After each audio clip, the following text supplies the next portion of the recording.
Hello and welcome to this portrait sketch. It's a very quick sketch, but I thought, well, maybe it's nice to put on the camera and explain a little bit about the face. Now, if we have a sphere, you can just cut off the side, and we're going to draw a 3/4 model. It's a very quick sketch, but you can get the feel of the face in 3/4 very easily when thinking about the round square, the round sphere. So this is the thick bone that I'm seeing, and because we are looking at a 3/4 position, I just want to make sure that I get that in place. And what we see here is the cheek line, and the cheek bone itself is attached to that sphere. So I just look for the contour lines here, and where the bone is, the high bone upon the cheek. And then I have a fair idea of the position of the head in 3/4. And of course the head wants to be held up by the neck. So I just simply look for the sloping line here, and then that slopes back to through the shoulder there. And this is the center of the chin. And the other side of the neck is coming from below or left of the center of the chin.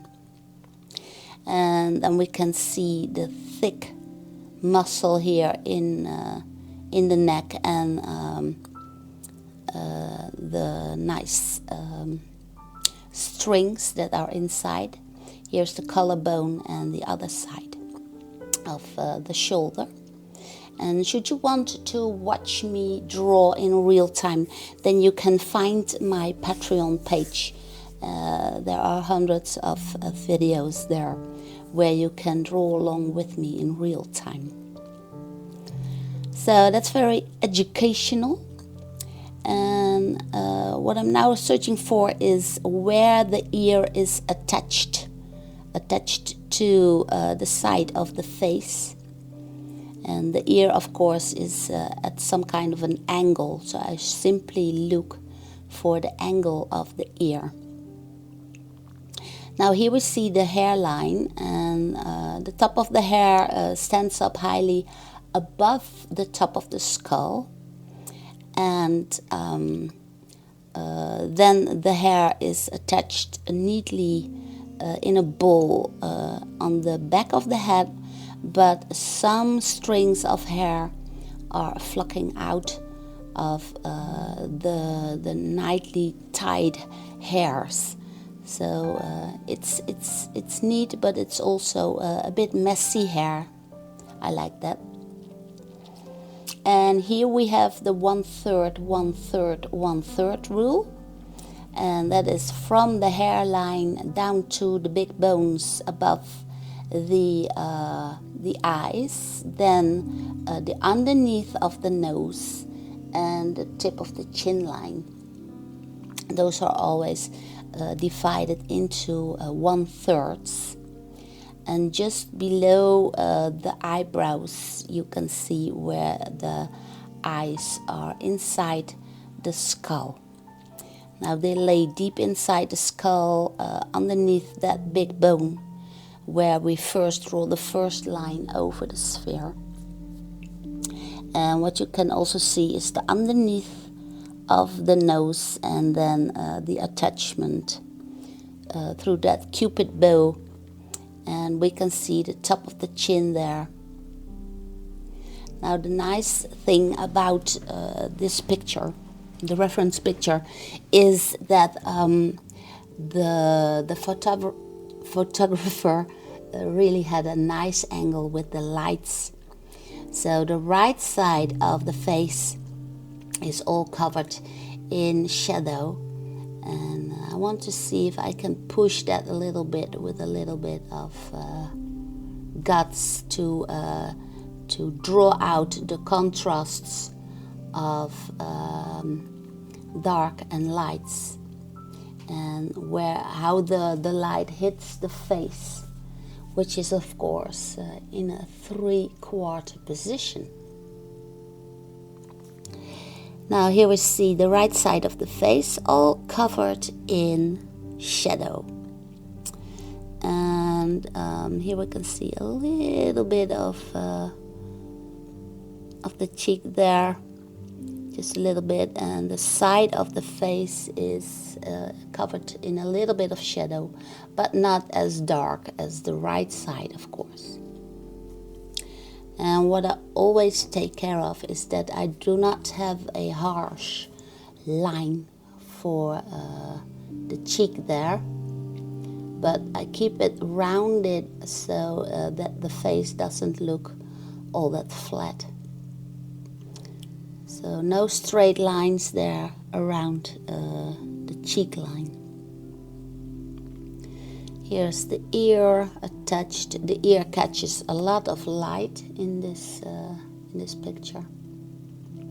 And for the hairs, when I'm sketching, I simply look for the big parts and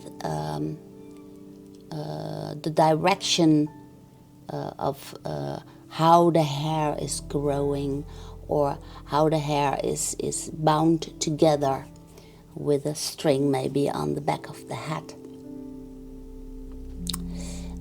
The right eye is all covered in shadow, so we cannot see that eye too good, but it is there, so I'm simply placing that eye completely in the shadow side of this 3/4 position. And as I'm looking at it now that I'm doing a voiceover, I can see that the right side could have been a little bit bigger, but well, it's just a sketch, so I'm not to worry about it.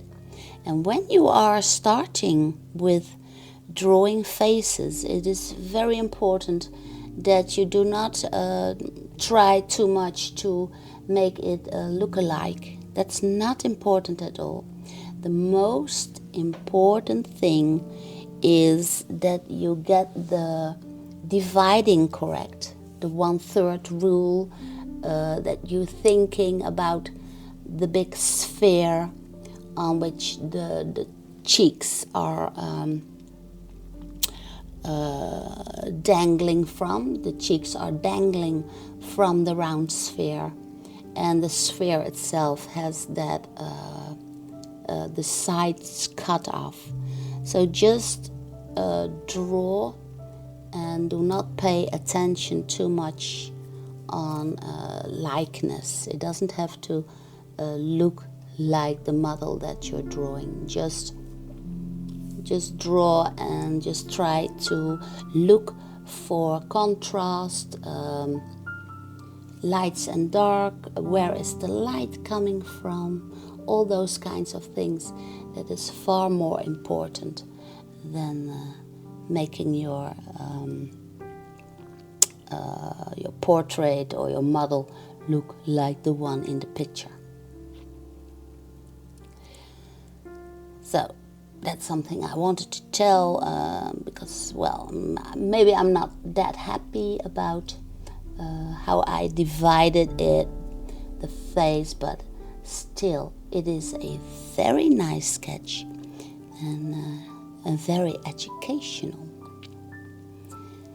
Now, as the light is coming from the left side, you can see the reflection in the eyes also, in the left side of the pupil, which catches a lot of light. And the inside of the nostrils, of course, are dark. They are all in the shadow. So I keep that in mind. There's a little shadow there. And you can see the tip of the nose and the nostrils So that's also always a very tricky study to do. Let's see what we can do. Maybe bring out the hair a little bit, make it a bit more messy if we want.